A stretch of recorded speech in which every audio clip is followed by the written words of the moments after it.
effect, broke down the barriers between banking and other kinds of industries, so that banks would be able to get into insurance and other kinds of investment type. It created it. And what is my belief with respect to Dodd-Frank, and do I believe Dodd-Frank addressed all of that? There's a bill pending in the House called the Return to Food Banking Act. Bill 1489, thank you. And it is going to replace the Glass-Steagall Act, which disappeared during Greenspan's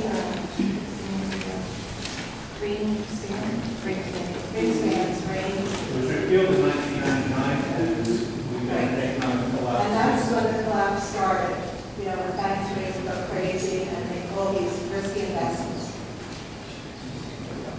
Well, I don't know the specifics of that bill, so I'm not going to commit on something unless until such time as I see it comes up. Okay, all right. We would like you to be a co-sponsor to support it and to vote for it.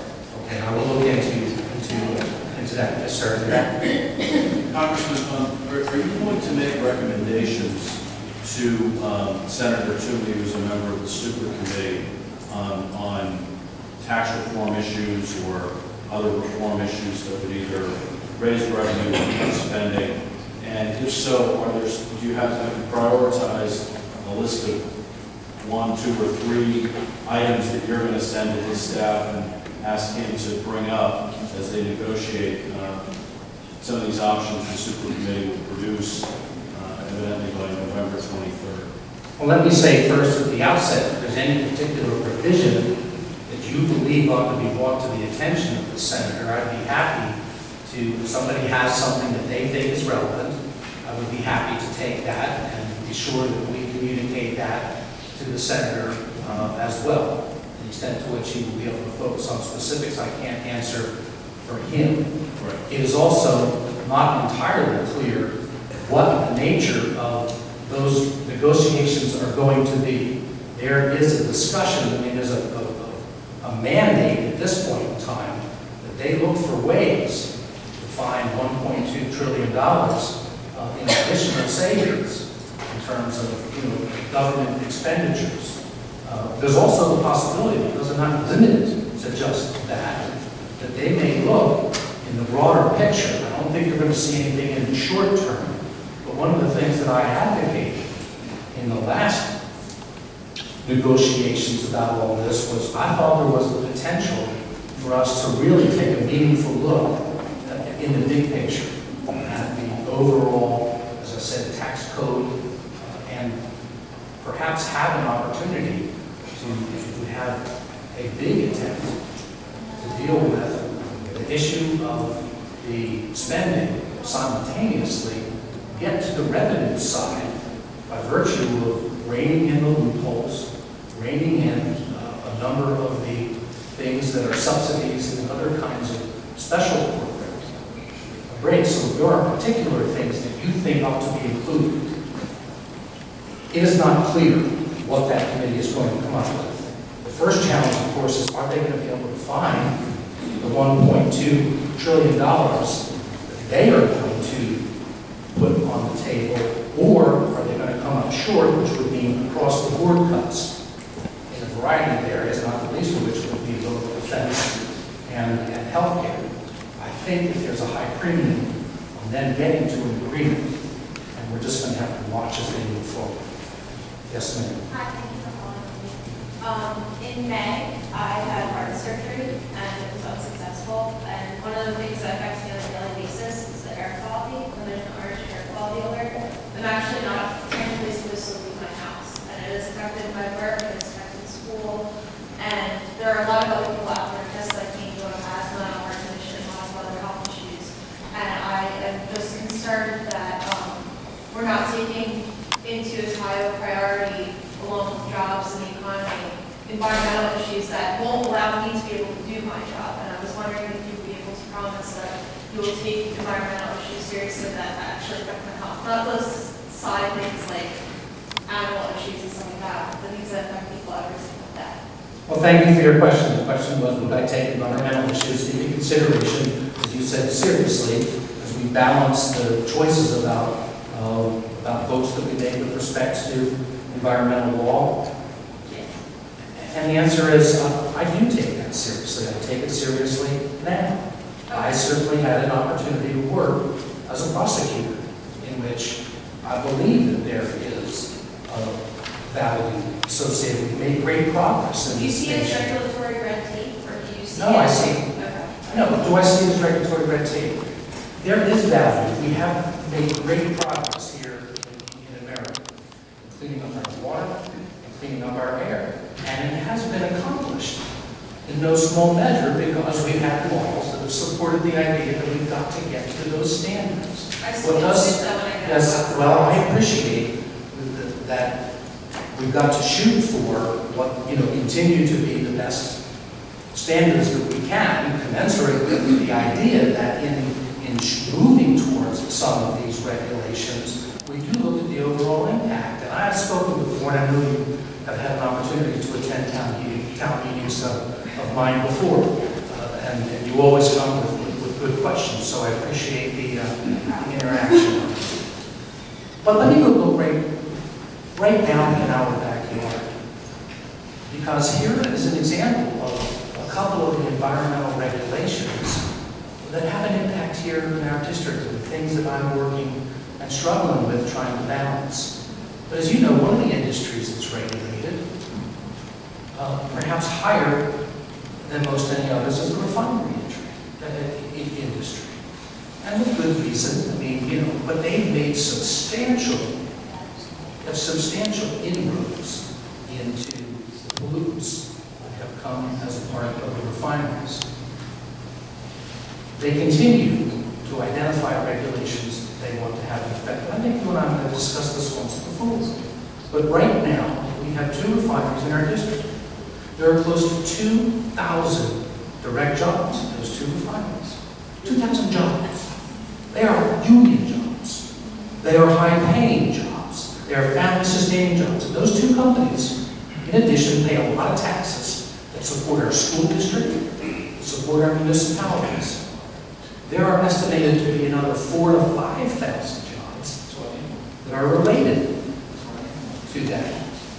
Okay, so now we're talking about 70,000 jobs in the lower end.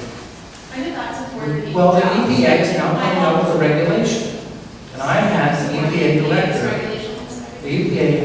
I had the director, Director Jackson, for me on a hearing, and I asked her a question. And you may be aware, you may not be aware, they have come to one of those refineries and they have said that there is an issue with water intake.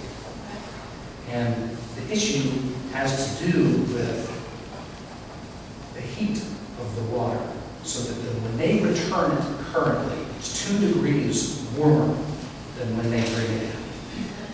They are being told they have to construct a water cooling tower at that refinery to compensate for that 2 degrees.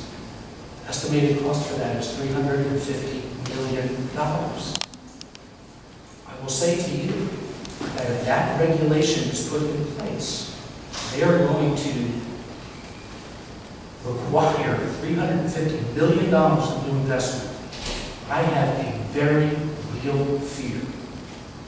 They won't invest. They will simply shut the refinery down. And what do you think is going to happen as a result of that? What are we dealing with? This whole industry is being replaced, not with jobs here in America. They are building refineries in Nigeria, and they are building them in foreign countries, India in particular as well, who pay far less attention. What Then you can about regulate the those. mercury levels and the ozone, the ground ozone levels? Let me talk about another ozone, because that's a good question you asked, and I'll touch on this for a second. Because they're looking at an ozone question as well. Now, here's what will happen with the ozone. Currently, in 2008, they looked at it as parts per million. And they made a calculation based on what was science. Now, they have dramatically reduced the ozone level over the course of years, but they continue to look and they say, based on some science, what the ozone level needs to be with respect to a particular region. Now, this isn't tied directly to that refinery, but our region, when you talk about ozone requirements, well, my math isn't going to be exactly right. but the relationships are going to be. So the last standard was about 7.25 parts per million for ozone. It was changed to a recommended, a scientific study looked at a number and it got changed to 6.75 parts per million. When the administration came in, they looked and they said, we do not want it to be 6.75. There's some science. They looked at it and said, scientists have recommended. Now this is purely without any question of impact on jobs. Just purely. Just purely, they looked and they said, here's a level that we could shoot for, which would be 6 parts per million. At 7.25, I think, and this is counties now. I think there are 18 counties in the United States out of about 675 that they monitor that are not in compliance with the ozone standards. If you raise that standard to 6.75, it becomes about 85 counties, I think 675 or so, that are not in compliance. So, that is the kind of a reasonable regulation which we begin to move further on down the ozone, and we say we're going to have to deal with assuring that we try to hold the ozone down. The administration came in and said, no, the standard needs to be 6 parts per million. Well, difference affects tens of thousands of lives. Well, here's what else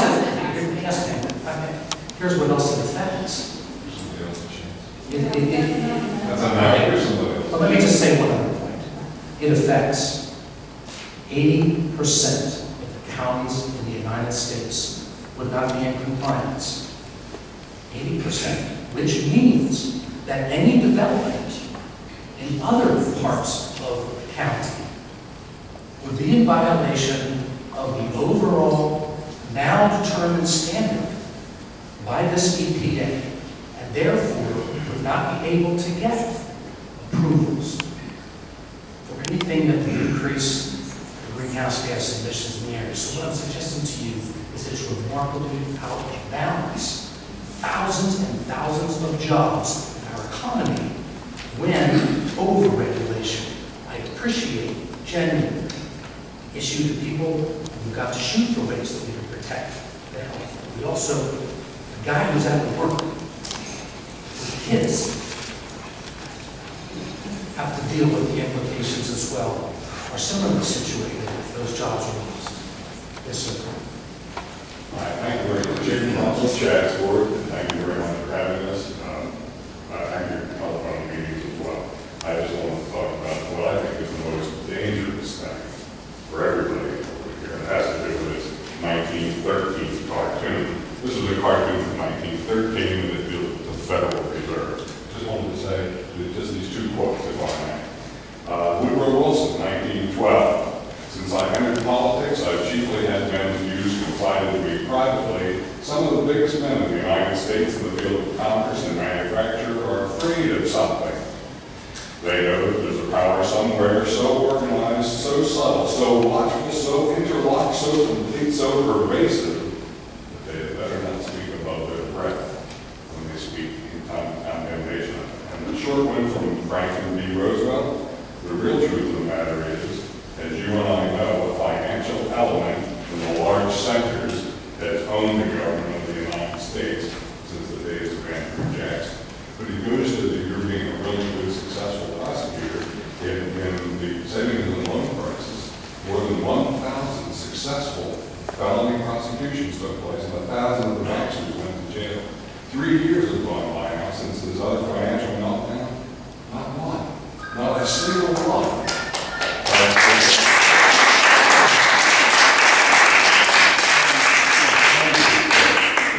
It's corrupt, it's criminal, and pleading.